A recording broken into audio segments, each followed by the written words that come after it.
اچھا، یہ ہم بہت سارا سنتے ہیں، ہم مسلمان ہیں اور کہا جاتا ہے کہ حلال اور حرام کی تمیز کریں.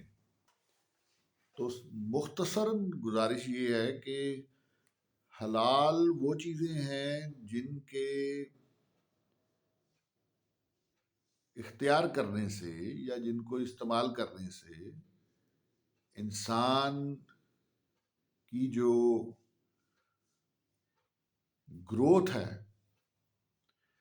سمجھنے سوچنے کی صلاحیت، انسان کے دل کے محبت کرنے کی صلاحیت اور انسان کی جو شخصیت ہے اس کے نکھرنے کی صلاحیت بڑھ جاتی ہے. اور حرام کے اختیار کرنے سے انسان کے برین کی ڈسٹرکشن، تباہی اور دل کی محبت کرنے کی تباہی واقع ہو جاتی ہے. تو انسان جو ہے وہ اس دنیا میں آیا ہے، اصل میں یہ اپنی شخصیت کو ڈیولپ کرنے آیا ہے، یہ علم کو حاصل کرنے آیا ہے.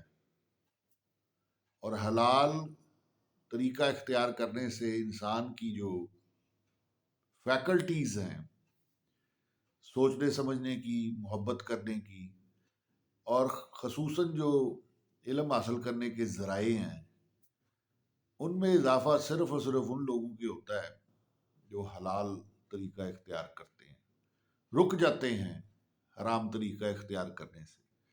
زیادہ تر لوگ کیا کرتے ہیں کہ دیکھتے نہیں ہیں.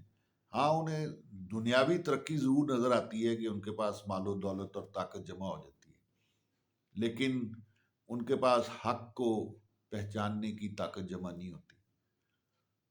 اور انسان اگر اس دنیا سے جائے تو ایک شخصیت لے کے جائے، بقا کا رخ اختیار کرے، نہ کہ فنا کا رخ اختیار کرے. تو حلال اور حرام جو شریعت کہتی ہے، جو قرآن مجید کہتا ہے، جو رسول پاک صلی اللہ علیہ وسلم کہتے ہیں، اس کا مقصد ہی ایک شخصیت کی تعمیر ہے جو یہاں سے جب جائے تو جاگتی ہوئی شخصیت ہو اور آگے جا کر بھی علم کا راستہ اختیار کرے اور حق کا ساتھ دے. تو سلیبس جو ہے وہ حلال اور حرام میں تمیز ہے. دنیاوی ترقی، کوئی بھی ان چیزوں کا مالک نہیں ہوا، یہ چیزیں صرف تصرف میں آتی ہیں. مالک صرف خدا ہے. صدیوں سے یہ زمینیں جزادے ہیں اور صدیوں سے لوگ مرتے چلے آ رہے ہیں. تو رہے نام خدا کا، مالک صرف خدا ہے.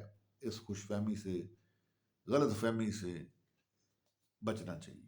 Thank you very much. This is Rehan sherwani.